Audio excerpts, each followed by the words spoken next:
Buenas tardes a todos, Dios les bendiga.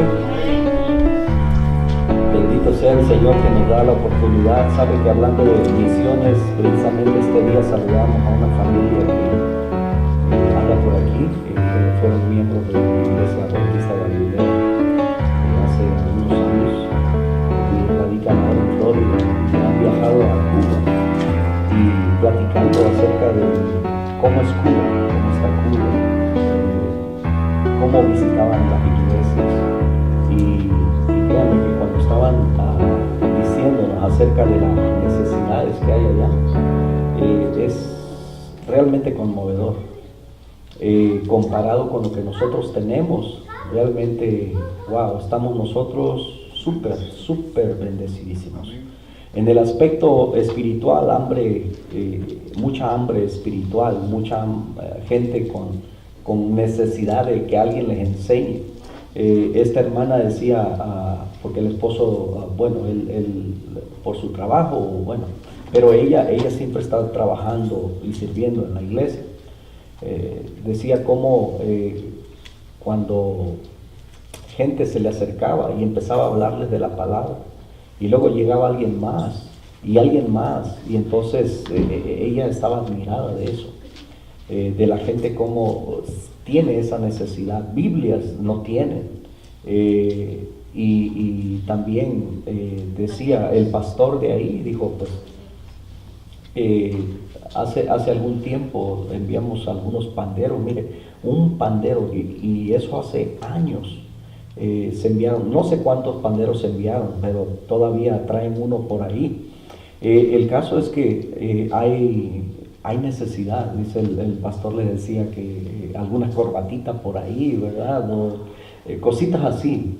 Pero hablando de la necesidad de la escritura, allá dice es un terreno, dijo que está como un terreno fértil, dijo, como para echar la semilla y que hayan frutos. Y cuando estaba diciendo todas esas cosas y con las experiencias que hemos vivido nosotros en un país donde el materialismo y todas las necesidades son suplidas a través del trabajo u organizaciones de beneficencia, de ayuda, ¿verdad?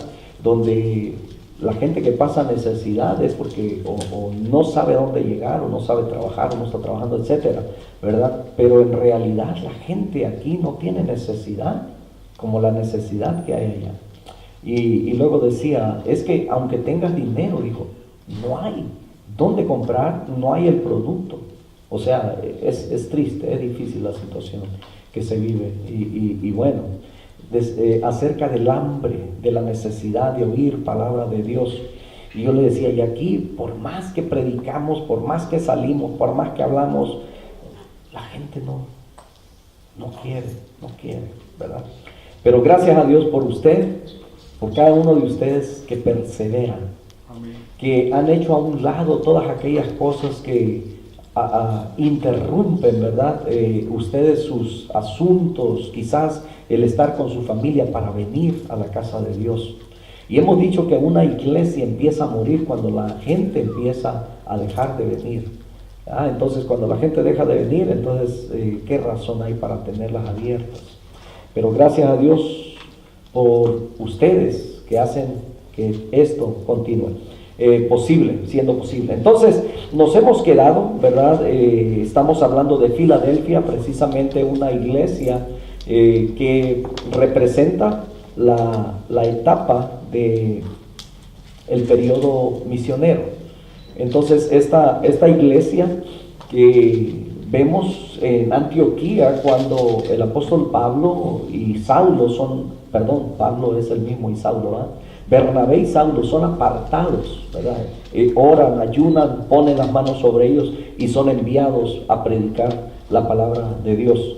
Y entonces en el verso 23, capítulo 23 de Hechos, también habla acerca, ¿verdad?, de ellos, cómo llegan a ciertos lugares, los quieren apedrear, ¿verdad? Son llevados y escoltados hasta cierto lugar seguro, etcétera. Entonces vemos una iglesia que se interesó por misiones. Y quiero aprovechar, ¿verdad?, ya que estamos hablando del periodo de la iglesia misionera, Y en estos días, en estas semanas pasadas, hemos tenido una invitación para que como iglesia estemos pensando en extender nuestras raíces, ¿verdad? Para que haya nacimientos de otras iglesias, comenzando, ¿verdad?, como centros de predicaciones o misiones. Y bueno, así es que se están abriendo puertas por ahí, ¿verdad? Gracias a Dios, y esto es algo que vamos a considerar como iglesia. De hecho, estuve platicando con el pastor Estrada, estamos hablando acerca de esa posibilidad, ¿verdad?, que se nos puede dar de abrir una misión en Laughlin, ¿verdad? No es nada seguro todavía, pero yo creo que como iglesia es necesario que estemos pensando en algo así. Si ya no podemos, aquí en Las Vegas hay tantas iglesias hispanas, ¿verdad? Pero yo creo que hay lugares fuera donde no hay tantas y hay necesidad. Hay gente que habla español y que necesitarían una enseñanza bíblica. Entonces, hablando precisamente de esta iglesia que fue fiel, no se encontró ningún algo que señalarle, gracias, ¿verdad? Entonces vamos a leer Apocalipsis capítulo 3, versos 7 al 13, ¿verdad? Si ya lo tiene en su escritura, en su Biblia, si ya la buscó, si no, mire, aquí vamos a leer en la pantalla Apocalipsis capítulo 3, versos 7 al 13, y dice la bendita palabra del Señor. Si me ayudan y leamos todos juntos. Dice: escribe al ángel de la iglesia en Filadelfia, esto dice el santo, el verdadero, el que tiene la llave de David, el que abre y ninguno cierra, y cierra y ninguno abre. Yo conozco tus obras, he aquí, he puesto delante de ti una puerta abierta, la cual nadie puede cerrar, porque aunque tienes poca fuerza, has guardado mi palabra y no has negado mi nombre. He aquí, yo entrego de la sinagoga de Satanás a los que se dicen ser judíos y no lo son, sino que mienten. He aquí, yo haré que vengan y se postren a tus pies y reconozcan que yo te he amado, por cuanto has guardado la palabra de mi paciencia. Yo también te guardaré de la hora de la prueba que ha de venir sobre el mundo entero, para probar a los que moran sobre la tierra. He aquí, yo vengo pronto. Retén lo que tienes, para que ninguno tome tu corona. Al que venciere, yo lo haré columna en el templo de mi Dios, y nunca más saldrá de allí. Y escribiré sobre él el nombre de mi Dios y el nombre de la ciudad de mi Dios, la nueva Jerusalén, la cual desciende del cielo de mi Dios, y mi nombre nuevo. Verso 13: el que tiene oído, oiga lo que el Espíritu dice a las iglesias. Amado Señor, muchas gracias. Te bendecimos y exaltamos, Padre, porque tú eres bueno. Gracias, Señor, por tu fidelidad. Tu palabra habla de tu carácter, Señor, y tú nunca cambias. Tú eres el mismo de ayer, de hoy y por los siglos. Y te damos las gracias, Señor, por habernos llamado a tiempo, por darnos el privilegio de poder servirte, de poder estar aquí en esta noche, de poder aprender, Señor, de tu palabra. Padre amado, queremos, Señor, que tú nos sigas dirigiendo, porque hay tanto que hacer, Señor, en esta tierra. Tú vienes pronto, es la promesa, y tu galardón contigo. Ayúdanos a perseverar de tal manera que podamos alcanzar todas esas promesas que tienes, Señor, en tu libro sagrado para nosotros. En Cristo Jesús. Amén. Amén. Tomen asiento, mis hermanos. ¿Cuántos de ustedes han competido en alguna vez, en alguna ocasión? ¿Cuántos de ustedes han competido? Ella sea, ¿verdad?, fútbol, carreras, un maratón, ¿verdad?, de caminatas, etcétera, ¿verdad? ¿Cuántos han competido en alguna ocasión? Todos en alguna ocasión, ¿verdad? Hasta contra el vecino, ¿quién tiene mejor jardín? Bueno, digo esto, ¿verdad? Porque ¿qué se siente cuando usted recibe un premio por haber ganado? O quizás, ¿verdad?, fue de los que corrían y nunca llegó primero, ¿verdad? Pero llegó, eso es lo importante. Y bueno, nos consolábamos diciendo, ¿verdad? ¿Cómo se dice? no es tan importante ganar como competir, ¿verdad? Es mejor competir que ganar, algo así. Por ahí nos inventábamos algunos dichos para consuelo nuestro, ¿verdad? Les he platicado que en alguna ocasión yo pertenecía a un equipo de fútbol, pero ese equipo se formó de lo que ninguno de los demás equipos quisieron. O sea, eran los más maletas, los más malos. Y precisamente, ¿verdad?, el nombre que llevaba ese equipo, el equipo que nadie quería, ¿verdad?, pues era el más malo. Le llamaban la merma, que quiere decir, ¿verdad?, como lo que sobra, pues, ¿verdad?, de cada equipo.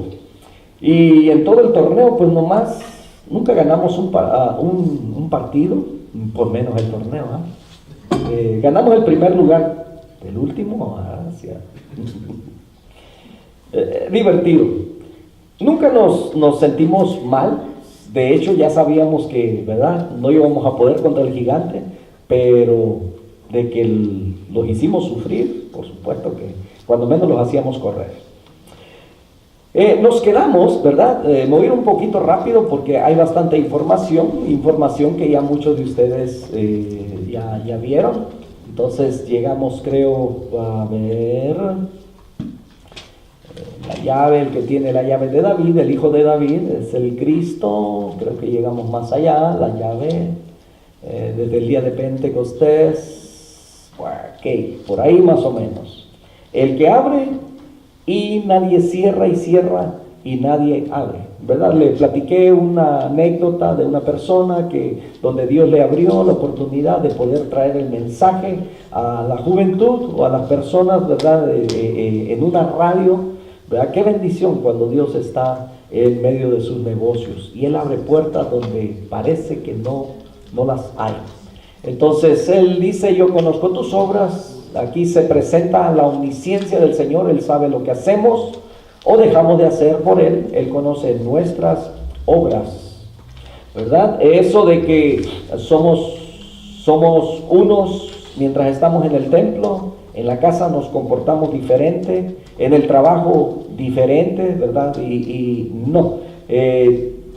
Si Dios conoce nuestras obras, entonces nosotros debemos estar conscientes de que tanto Dios está aquí, y cuando estamos aquí nosotros guardamos reverencia, respeto, ¿verdad?, hacia Dios, cantamos, le adoramos, pero cuando salimos, Dios no se quedó aquí, Dios va con nosotros también. En el trabajo, Dios está ahí con nosotros, porque su promesa es que yo estoy con vosotros todos los días hasta el fin del mundo, y la promesa del Señor Jesucristo dice: es necesario que yo me vaya, porque si no me voy, entonces no vendría el Consolador, y el Consolador vendrá y estará con vosotros y en vosotros. Entonces esa es la promesa de Dios. No podemos escondernos de Él. Es por esa razón que Él conoce absolutamente todo de nosotros. Bueno, también dice: mira, he puesto delante de ti una puerta abierta. Significa una oportunidad muy especial que Cristo les había dado, y probablemente se trataba de la predicación de la palabra de Dios a donde quiera que ellos iban. Si recuerdan que al principio los apóstoles perseveraron en Jerusalén hasta que vino una persecución. Y bueno, hay ciertas cosas que a veces vemos como malas, pero todo dice que ayuda para bien. Eso es lo que la palabra de Dios dice. Hay propósitos detrás de todo ello. Hubo persecución que obligó a los apóstoles, a los discípulos, a salir, ¿verdad?, hacia diferentes lugares por miedo, ¿verdad?, de su vida. Pero dice que mientras ellos iban hablando de la palabra de Dios. Entonces el propósito de Dios se cumplió al salir ellos en ir por toda la tierra a predicar más allá de Judea, más allá de Jerusalén, más allá de Samaria, hasta el fin del mundo. Entonces, o sea, hasta los lugares más difíciles de llegar. Primera de Corintios capítulo 16 en el verso 9 dice: porque se me ha abierto puerta grande y eficaz, y muchos son, dice, los adversarios. El apóstol Pablo, a cualquier lugar donde llegaba, siempre tenía un adversario. Algunos eruditos de la escritura dicen que es muy posible que el aguijón al que el apóstol Pablo se refiere que tenía, porque si se acuerdan, decía que él tenía un aguijón, dice que para no exaltarse en gran manera, dice, le fue dado un aguijón, el cual dice que ¿verdad? Un servidor, un mensajero de Satanás para que lo abofetee, para que no se exaltase en gran manera. Entonces, ese aguijón, algunos teólogos dicen que se refiere precisamente a esa resistencia que había a todo lugar donde él llegaba, que su vida corría peligro, ¿verdad? Por causa de los mismos que se decían cristianos, pero que eran judaizantes, tenían un celo tremendo en contra del apóstol Pablo, de tal manera que al lugar donde él iba, iban detrás o los encontraban allá y siempre lo estaban acusando, de tal manera que en algunas ocasiones el apóstol Pablo, por acusaciones de ellos, fue apedreado, en otras ocasiones fue azotado, ¿verdad? De esos azotes, 39 azotes. Algunas veces le dieron por muerto, naufragó, en fin. Muchas cosas sucedieron en la vida ministerial del apóstol Pablo. 2 Corintios 2:12 dice que cuando llegué a Troas para predicar el evangelio de Cristo, aunque se me abrió puerta en el Señor, o sea, él siempre habla de que al lugar donde llegaba había puertas, se conocía personas, ¿verdad? No sé si ya traje, sí, en el primer estudio, en la introducción a estas 7 iglesias, hablamos de Hechos, cuando el apóstol Pablo llega, ¿verdad? Lo quieren apedrear, pero entonces sale un servidor público, ¿verdad? Y sale en defensa del apóstol Pablo. Eso quiere decir que el apóstol Pablo, en lugares donde llegaba, siempre tenía gente que de un alto rango dentro del gobierno que podía tenderle la mano. A eso se refiere cuando dice se le abrían puertas, había libertad para predicar la palabra de Dios. Dice, mira, he puesto delante de ti una puerta abierta, ¿verdad? Es lo mismo del anterior.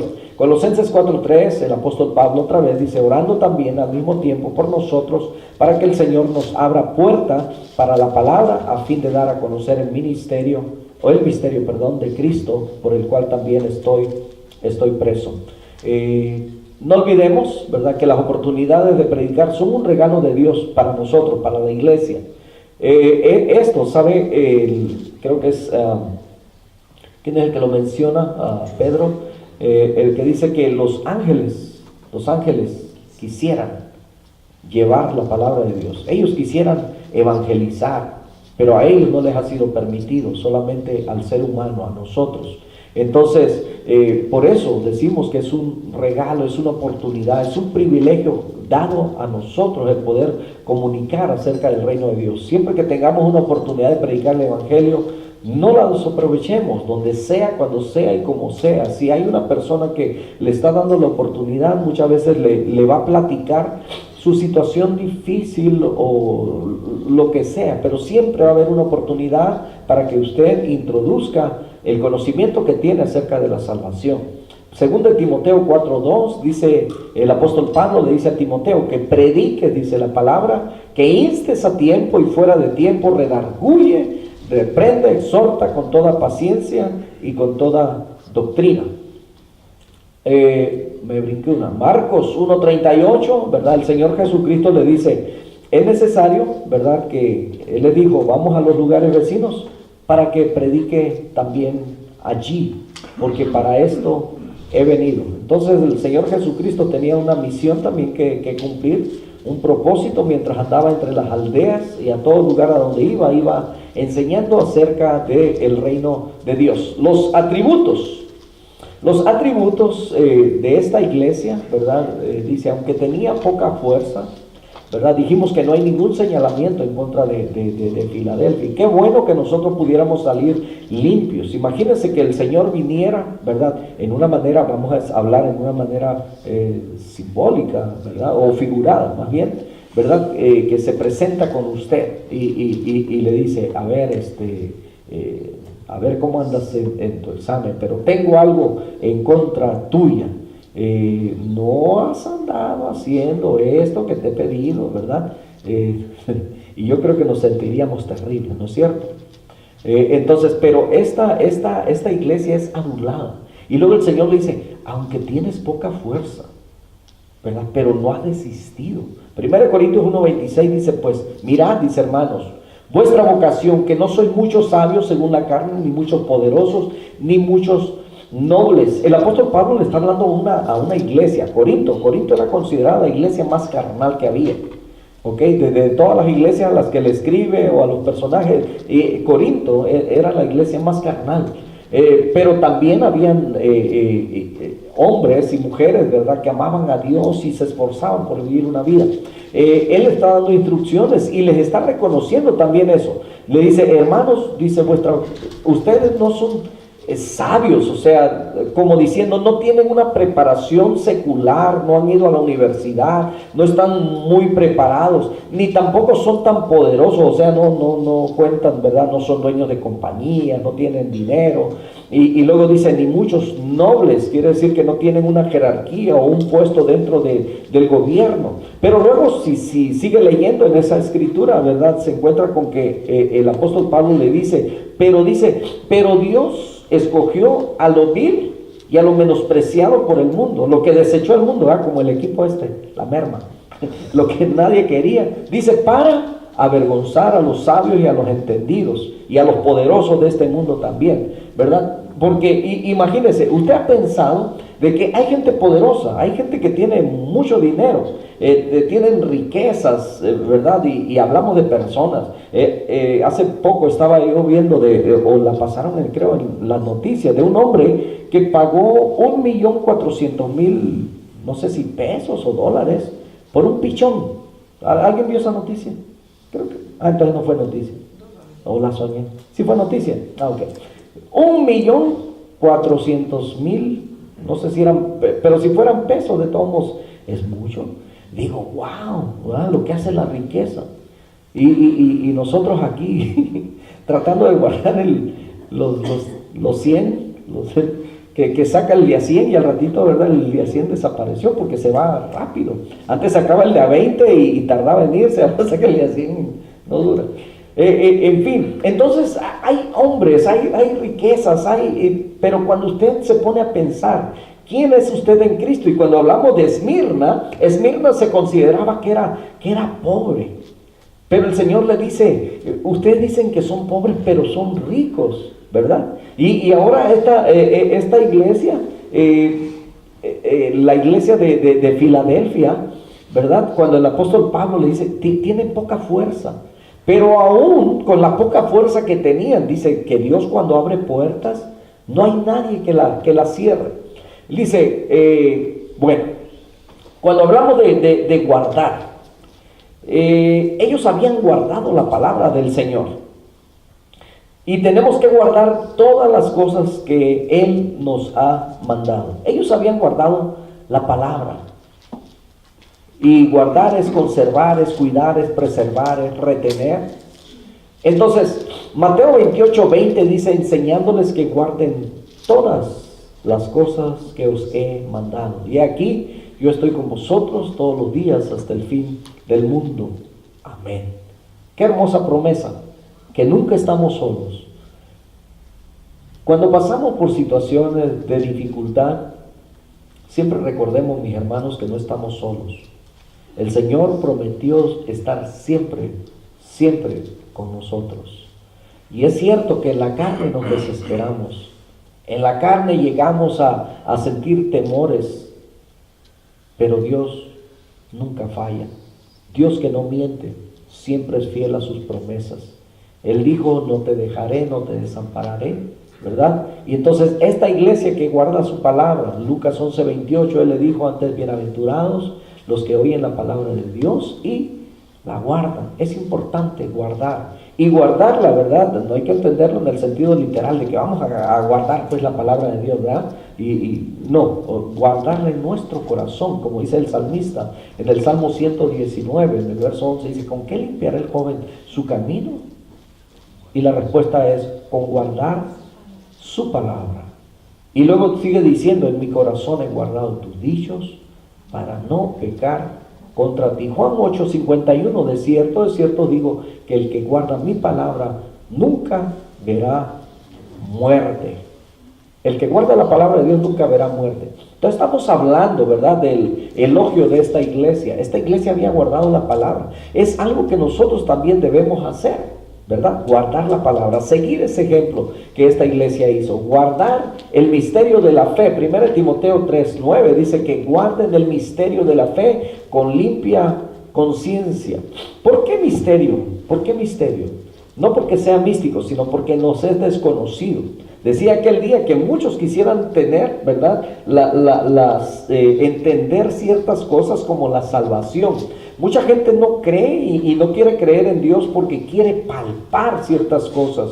Quiere palpar la salvación, quiere tener evidencia de la salvación, quiere sentir esa seguridad. Por eso la razón, ¿verdad?, de que cuando estamos nosotros promoviendo siempre el discipulado, es porque cuando usted está recibiendo el discipulado, le estamos a usted enseñando a través de la palabra la seguridad de la salvación que Dios nos da a través de su palabra. Por el carácter de Dios, porque Dios es fiel, porque Dios no miente, por el Espíritu Santo que nos ha dado, que dice que es un sello que nos ha puesto, ¿verdad? Y eso nos asegura a nosotros. De otra manera, hay tanta gente que recurre o viene a la iglesia y solamente escucha el sermón, pero en la enseñanza, lo que viene siendo escuela dominical, lo que vienen siendo estudios bíblicos, lo que vienen siendo discipulados, esos son la columna vertebral, ¿verdad?, de la iglesia. Si la gente no está preparada, si no está enseñada, por eso va a andar de iglesia en iglesia, porque está viviendo en un estado emocional. Y vamos a encontrar a veces personas que no han sido instruidas, ¿verdad? Vienen buscando a lo mejor algo parecido, pero algo novedoso, y se encuentran con una iglesia que tiene raíces profundas, que tiene una enseñanza firme, y les gusta y se quedan, ¿verdad? Y comienzan, ¿verdad?, otra vez a alimentarse. Pero es por esa razón que la iglesia puede morir fácilmente si no tiene raíces. Es como una planta. Si no tiene raíces profundas, ¿verdad?, se muere pronto. Entonces es necesario, ¿verdad?, cuando hablamos del misterio de la fe, es que la fe no se ve. La fe es algo difícil de explicar. Explíqueme usted cómo es el amor. ¿De qué color es el amor? ¿Cómo se siente el amor? ¿Me entiende? Y la fe es algo muy parecido. Entonces, solamente tenemos la definición que nos da la palabra de Dios en cuanto a la fe. Hebreos capítulo 11 dice, después la fe, la certeza de lo que se espera, la convicción de lo que no se ve. Entonces, la fe es algo que no podemos ver. Es algo que se puede sentir cuando usted pone su confianza en alguien, en este caso en Dios, que usted no puede ver. Pero ¿cómo sabemos que Dios actúa? ¿Cómo sabemos que su palabra es eficaz? Porque si usted ha creído y usted ha aprendido y se está conduciendo y está practicando lo que la palabra de Dios dice, entonces usted está viendo los resultados en su vida o en la vida de aquel que está siendo transformado. Ahí tenemos la evidencia de la fe. Amén. Porque la fe sin obras es muerta, pero las obras sin fe también es muerta. Siempre van juntas. Entonces, bueno, para algunos a lo mejor va a ser un poquito más complicado entender esto. Por eso cuando dice el apóstol Pablo acerca del misterio de la fe, dice con limpia conciencia. 1 Timoteo 5:21 dice, te encarezco delante de Dios y del Señor Jesucristo y de sus ángeles escogidos, dice, que guardes estas cosas sin prejuicios, no haciendo nada con parcialidad. En el 6:20 dice, oh Timoteo, guarda lo que se te ha encomendado, evitando las profanas pláticas sobre cosas vanas y los argumentos de las falsamente llamadas ciencia. Mire, esto también es para nosotros, ¿ok? En alguna ocasión ha tenido usted la oportunidad de a lo mejor sentarse con un grupo de personas en la que usted tiene la oportunidad de exponer la palabra de Dios, ¿verdad? Pero luego comienza alguien con una plática o con argumentos o con un tema ¿verdad? Y quieren exponer sus conocimientos de la ciencia o de alguna filosofía, ¿verdad? Y entonces aquí la escritura, ¿verdad? Cuando el apóstol Pablo está diciendo a Timoteo, guarda lo que se te ha encomendado, o sea, no te olvides, no permitas que filosofías o otras cosas vanas, ¿verdad?, vengan a dañar tu conocimiento y te vayan a mover. Entonces es triste saber hoy en día de personas que, escuchando a ciertos pensadores, ¿verdad?, cómo llegan a ser movidos de la fe. Y tristemente a veces hablamos de personas, ¿verdad?, que están, o que creemos que están bien enraizadas. Entonces, si la palabra de Dios nos advierte que tengamos cuidado, es porque debemos de tener cuidado. Hay cosas en las que no tenemos que andar ni por curiosidad. A veces, los pastores tenemos que andar indagando, ¿verdad? Porque si alguien viene y me pregunta acerca de algo, entonces digo, bueno, yo no tengo la respuesta acerca de lo que tú me estás preguntando, pero ¿qué es lo que andas oyendo? Y entonces ya me refieren, entonces voy y escucho, ¿verdad? Y tenemos a veces que andarnos metiendo aún donde no tenemos para dar una respuesta a alguien. Entonces gracias a Dios que, ¿verdad?, siempre tenemos que andar con astucia aún en eso. Pero la Biblia nos dice, ¿verdad?, evitando, dice, las profanas pláticas. Profanas. O sea, ¿por qué? Porque hay gente que ni teme a Dios ni respeta a hombre, ¿verdad?, como el juez injusto. Y no tenemos que estar haciendo nada en esa mesa, a menos que nos estén dando la oportunidad de poder compartirles el Evangelio. Pero de ahí fuera no tenemos absolutamente nada, ¿verdad? Ninguna comunión entre bueno. Entonces dice los argumentos de la falsamente llamada ciencia, que desde aquel entonces, mire, la ciencia ya, ¿verdad? Hoy en día tenemos también eso de la cienciología. Entonces dice, ella será la norma en el juicio final. ¿Cuál? La palabra de Dios, ¿verdad? Si la guardamos, ella es la que nos va a hacer juicio. Si nosotros nos comparamos en qué tan pecadores somos comparados con otro, ¿verdad?, nos vamos a hallar a lo mejor hasta que somos mejores, o que ahí andamos, o que me gana aquel un poquito en santidad. Pero la Biblia no dice que nos vamos a ser medidos así. Vamos a ser medidos conforme al varón perfecto, a la palabra, a Jesucristo. Amén. Entonces Juan 12:48 dice, el que me rechaza, dice, y no recibe mis palabras, tiene quien le juzgue.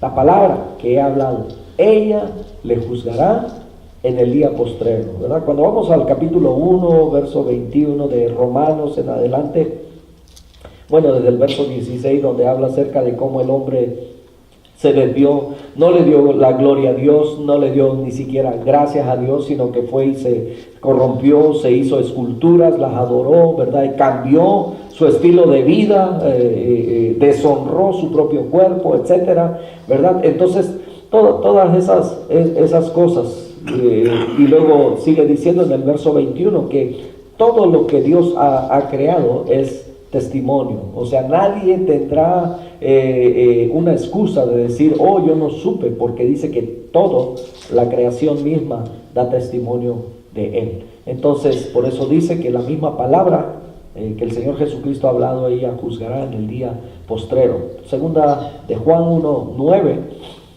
dice, si no perdemos la comunión con Dios, cualquiera que se extravía y no persevera en la doctrina de Cristo no tiene a Dios. El que persevera en la doctrina de Cristo, ese sí tiene al Padre y al Hijo. Entonces, si ella será la norma en el día del juicio, si no perdemos la comunión con Dios. Ahora, no has negado mi nombre. Filadelfia no había negado el nombre de Dios, ¿verdad? Aunque tenía poca fuerza, pero dice que no habían negado el nombre de Dios. En Apocalipsis 2:13, retienes, dice, mi nombre, ellos fueron fieles. Mateo 10:32, a cualquiera pues que me confiese delante de los hombres, yo también le confesaré delante de mi Padre que está en los cielos. En el tiempo del Señor Jesucristo, quizás había gente que tenía temor, ¿verdad? Porque el imperio romano era el que estaba opresionando al pueblo de Israel. Entonces, si reconocían a alguien como Señor, era al César. Entonces, decirle Señor al Señor Jesucristo, eso era terrible. Y aún los mismos judíos acusaban, ¿verdad?, de darle ese honor a Jesucristo. Pero por los tiempos que vendrían, el Señor conociendo, ¿verdad?, dice: a cualquiera pues que me confiese delante de los hombres, yo también le confesaré delante de mi Padre que está en los cielos. Y en Romanos capítulo 10, verso 9 y 10 habla acerca de eso. Dice que si confesares con tu boca que Jesucristo es el Señor, dice, serás salvo. Porque con la boca se confiesa para salvación, pero con el corazón se cree para justicia. Y es que en ese tiempo, ¿verdad?, si le decían que Jesucristo era Señor, entonces luego corrían con el César y decían que él no era el César y que por ahí había un traidor, corrían peligro. Entonces, en el verso 33 de Mateo dice: y a cualquiera que me niegue delante de los hombres, yo también le negaré delante de mi Padre que está en los cielos. Entonces Lucas 12:8 dice: os digo que todo aquel que me confesare delante de los hombres, también el Hijo del Hombre le confesará delante de los ángeles de Dios. Lucas lo repite también, ¿verdad?, al igual que Mateo: mas el que me negare delante de los hombres será negado delante de los ángeles de Dios. Entonces, hoy en día, ¿qué sería para nosotros el negar a Jesucristo delante de los hombres? No vivimos bajo una opresión donde nos digan: tú tienes que decirle Señor y reconocer solamente un Señor, ¿verdad? Vamos a suponer, ¿verdad?, que el emperador aquí, ¿verdad?, el señor Donald Trump, y luego vinieran, el único que tiene el honor de llevar ese título, ¿verdad?, es Donald Trump.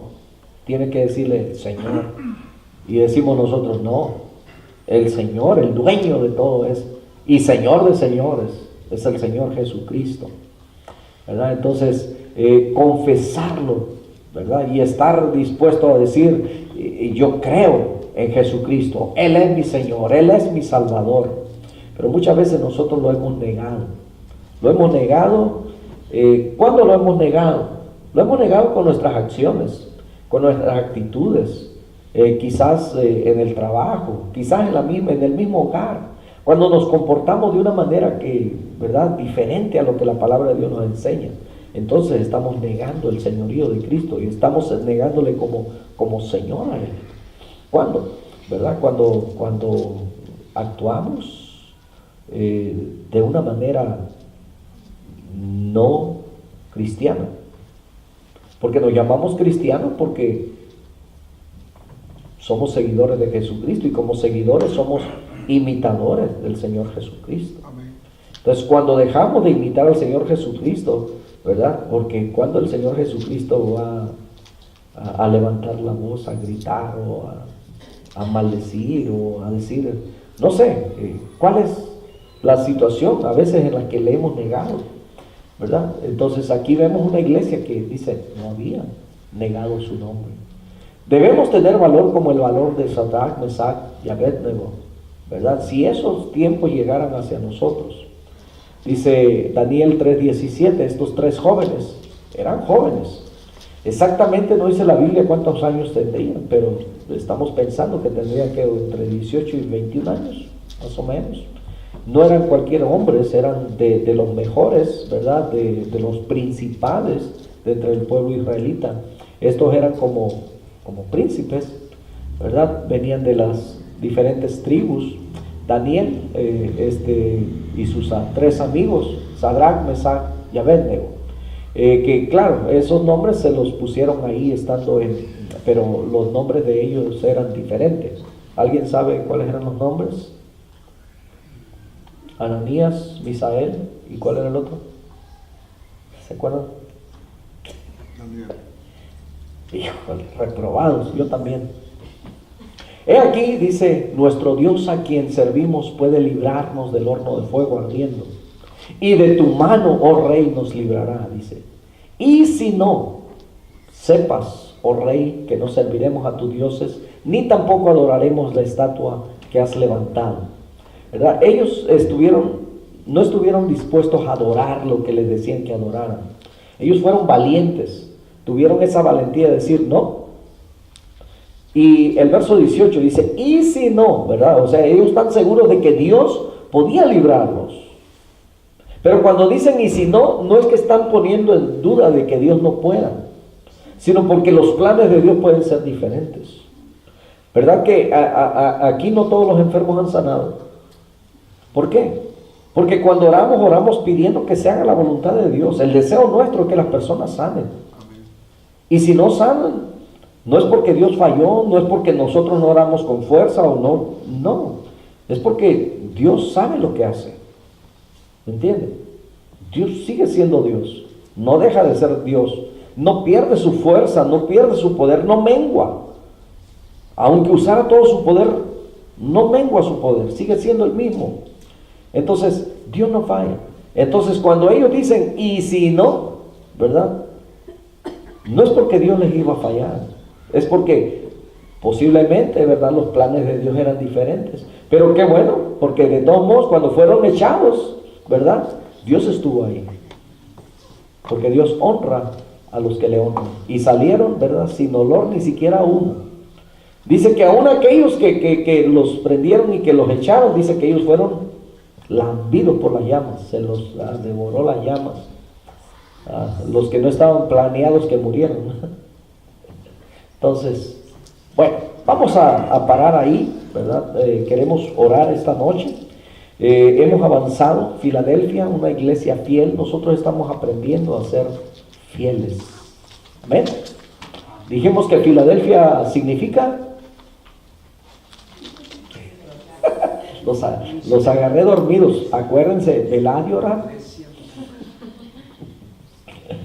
La iglesia fiel, la iglesia fiel, representa el periodo misionero. Entonces, he aquí, dice, yo entregaré a aquellos de la sinagoga de Satanás, Apocalipsis 3:9, aquí yo entrego de la sinagoga de Satanás a los que se dicen ser judíos y no lo son, sino que mienten. He aquí yo haré que vengan y se postren a tus pies y reconozcan que yo te he amado. Sinagoga de Satanás se refiere a los judíos inconversos que reclamaban ser el pueblo de Dios, pero en realidad servían a Satanás. Estos son los que le digo que iban detrás, ¿verdad? Queriendo judaizar, que la gente adoptara lo que era la ley de Moisés. Entonces, si recordamos capítulo 15 de Hechos, creo que lo vimos la semana pasada también, donde le explicaba, ¿verdad? Que hubo el concilio de los apóstoles y Pedro, ¿verdad? Usado por el Espíritu Santo, él dice, no es necesario, dice, que a ellos que han recibido de la misma gracia que nosotros, dice, le impongamos una carga que ni nosotros ni nuestros padres jamás pudieron llevar. Entonces, estos eran considerados la sinagoga de Satanás, porque no eran la sinagoga de Dios, ni se reunían ahí para lo mejor, sino para lo peor, para tratar de hacer mal a la obra de Jesucristo. Entonces, yo conozco tus obras y tu tribulación y tu pobreza, pero tú eres rico, y la blasfemia de los que se dicen ser judíos y no lo son, sino sinagoga de Satanás. Eso lo vimos también con, creo que es Esmirna. Entonces, ok, dejamos hasta ahí. En esta noche vamos a invitarlos que, puestos de pie, vayamos en oración, dándole gracias a Dios. Y con confianza, mis hermanos, usted trae sus peticiones de clamor en esta noche a Dios. Crea con todo su corazón, pídale a Dios con todo su corazón, y el Señor hará proezas. Amado Padre Celestial, te damos muchas gracias por tu palabra. Gracias por esta iglesia ejemplar, Señor, que se levantó en aquellos tiempos, Señor. Representa esa etapa, ese periodo misionero, Señor bendito. Permítenos, Señor, poder aprender, Señor, bastante de esta iglesia que guardó tu palabra, que no negó tu nombre, Señor. Ayúdanos a que en estos tiempos en los que vivimos también seamos valientes, osados, Señor amado, para llevar tu palabra, para llevar ese mensaje fiel tuyo, Padre, de salvación a todo perdido. Padre, te pedimos, suplicándote en esta noche, Señor, que guardes la vida de mis hermanos. Gracias porque han podido llegar hasta aquí, Señor. Y te suplicamos, Padre, por las peticiones y necesidades de tu iglesia en esta noche. En el nombre de Cristo Jesús, a ti sea la honra y la gloria siempre, Padre. En Cristo Jesús. Amén. Amén. Bendiciones, mis hermanos. Vamos a tener este tiempo de oración. Pastor Estrada por favor, nos dirige. Y haga planes. El viernes vamos a hacer algo bonito, ¿verdad? Que el trono de nuestro Dios sea lleno de alabanza y que suban nuestro clamor como un olor fragante delante de su presencia.